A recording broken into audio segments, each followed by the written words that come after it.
Our universe is a giant cosmic puzzle. Most of it appears to be missing. The matter that forms the stars in our galaxy and the planets in our solar system only accounts for around 5% of the universe.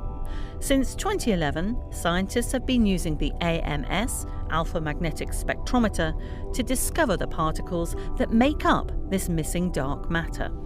Assembled at CERN, it was tested at ESA's ESTEC facility and is attached to the outside of the International Space Station. Data is analysed at CERN's Payload Operations Control Centre, and the results are beginning to revolutionise our understanding of cosmic rays. ESA's Luca Parmitano will be performing several challenging spacewalks to help replace the AMS cooling system. This repair will ensure that the AMS can continue to provide more data and more groundbreaking science.